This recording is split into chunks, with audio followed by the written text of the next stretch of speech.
Hi, I'm Carl Schatz, And I'm Margaret Hathaway. and we're the editors and creators and compilers of the Maine Bicentennial Community Cookbook. And the second volume, the Maine Community Cookbook, Volume 2. And one of the really special things about these cookbooks are all the family stories that are inside them. Some of them holiday stories, and some of them just great stories of people who live in Maine and their relationships to the food that they share with their families. And we'd love to share some of those stories with you today. Shall I start? Go ahead. All right.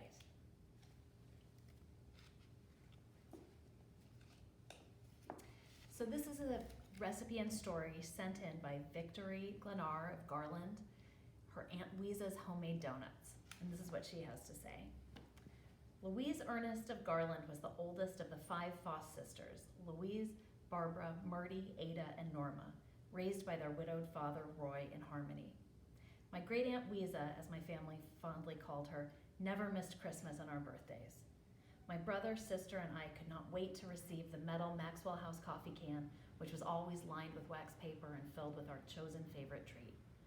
My brother's favorite was molasses cookies, my sister's Toll House cookies, and my favorite was homemade donuts. Aunt Louisa made me special shaped donuts from the scrap pieces of dough. They were 2 to 3 inches long, and somehow they tasted different to me. She would put several in each can of donuts, and I was always excited to find them mixed in with the regular shaped donuts. On Christmas morning, we would hurry to the Christmas tree and locate our can filled with the homemade treat. This was always the first gift we would open, and we would snack on our treat while opening the other presents. We could taste and feel the love.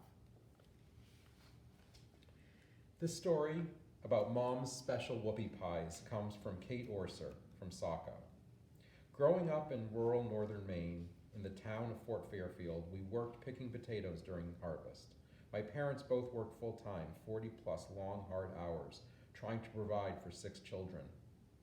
I'm not sure where my late mother, Margaret Stewart Orser, found the time to bake homemade desserts for our daily lunches. However, one special sweet was her famous whoopie pies.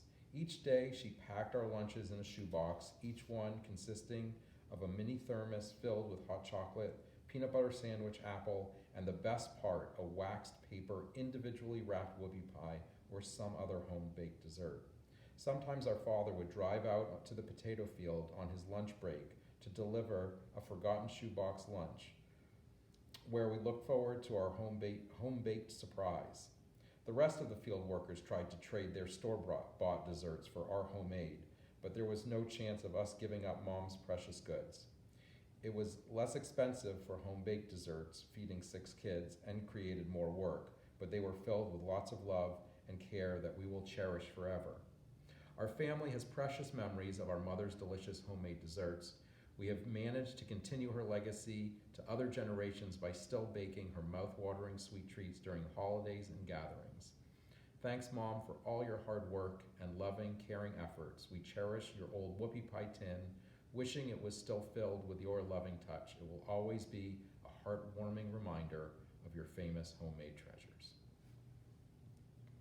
So this is a reminiscence on mincemeat and grinders from the memoir of Thomas W. Easton from Bridgeton. He wrote, "Now and then we would find an abandoned orchard which was still putting out good fruit from a tree or 2. We might bring in a bushel or so of apples already out of fashion, varieties which no one grew anymore and which my grandmother remembered from her childhood, but no one else could identify. These went into pies, of course, and applesauce, and because we didn't care for dried apples, the winter portion was put into mincemeat. Jars and jars of mincemeat lined a whole shelf in the cellar. We made it up with venison when we had some, or beef when we had no venison. To do such things as make mincemeat, we had to grind a lot of different things. Suet puddings required grinding, and so did other foods. The grinder was a cast iron contrivance which one can still buy, but which is more likely to appear in modern kitchens as an attachment for the electric mixer. Ours clamped to the edge of a table, was fed large pieces through the top, and produced small pieces out one side. The power for making little ones out of big ones was provided by hand, quite often mine. That's a pale statement of the situation. It took muscles of back as well as arm, and sometimes of leg too.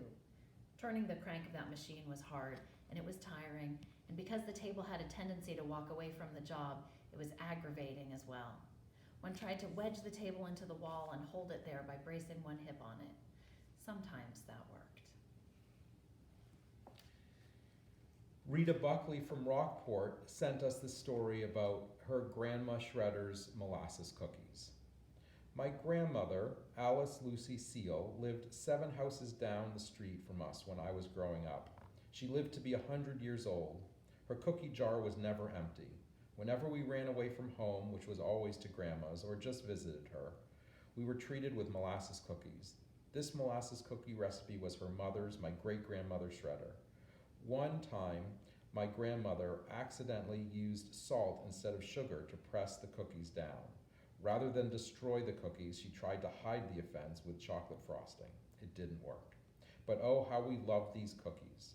When she passed, attendees at her funeral received the recipe, written in her own hand with a beautiful picture of her at age 18. Eating these cookies brings back nostalgic memories of childhood times spent playing outdoors in a simpler age, where everything was cherished and nothing was wasted. Lynn Young from Gardner sent us her family's recipe for aspic salad, and this is what she had to say. The night before my first Thanksgiving with my husband's family, we had all gathered at my sister-in-law's house in Sugarloaf. There was the usual buzz of preparing, lots of wine and laughter, and then someone asked, "Who's making the aspic salad?" "What in God's name is aspic salad?" I asked. I had never heard of such a thing. I was told that aspic salad was lemon jello mixed with tomato juice and crushed pineapple. Great, they said, with a little mayo. What? It was a recipe that was handed down from my husband's grandmother, and in this family, it just isn't Thanksgiving or Christmas without it. It graces the table in a cream-colored ceramic dish with orange flowers. I'd like to say that I was polite and tried the salad, but I have a few rules about eating jello. First, it should only be eaten when one is too ill to eat solid food. Second, it should never contain bits of fruit. And last but not least, it should absolutely not be consumed with mayonnaise. It took me 15 years to try it, sans mayo. Let's just say I will stick to the stuffing and green bean casserole. So why would I share this recipe when I have such strong opinions about Jell-O? Over the years, we have sat at that table together and told stories. You know, the ones that get told over and over again, but always make you laugh. We began to call our collection of family stories Aspic Salad Stories. I love those stories. When we get together, the room warms and the air buzzes with laughter. That togetherness, the family time, has taken on a new appreciation since this last year of distancing. So that shallow, cream-colored ceramic dish with the orange flowers will forever hold a place in my heart. Elizabeth DeWolf from Alfred sent us a recipe for chicken coniglio style, also referred to as mock rabbit. My paternal grandfather, William Louis Ferrigno, was born on Hurricane Island in 1903, the son of Italian immigrants working in the stone carving industry. As the industry collapsed, his family moved south, settling in Rhode Island. My grandfather and grandmother, Susie Negrelli Ferrigno, honeymooned in Old Orchard Beach in the 1920s. My parents brought us to Maine lakes for vacations in the early 70s, and when I married in 1987, my husband and I settled in Maine, first in Auburn, then Saco, and finally Alfred. This recipe weaves together the heritage of Italian immigrants who found work in Maine and Italian Americans whose history continued to intersect with the state. I have cooked this for years. My first cooking lessons came from my Nana Ferrigno. As a young girl, I sat in a nook by my Nana's stove and watched her cook. I never saw her look at a recipe. After she passed, I ended up with her handwritten recipes. They very much reflect cooking by sight and taste rather than precise measurement. My favorite part is her commentary. On this recipe for chicken coniglio style, Nana notes on a piece of masking tape, "This is the one I use. It's perfect." Yes, it is. So this recipe is actually from my family, which I snuck into the book. They're Honey's Heath Bar cookies, and this is what I wrote. My grandma Honey, Charlotte Lupian Buckholtz, was famous for sending baked goods from her kitchen in Chicago to her children and grandchildren all over the country and the world. When I was living in France on my 23rd birthday, I opened the mail to find a pound cake plastered in stamps.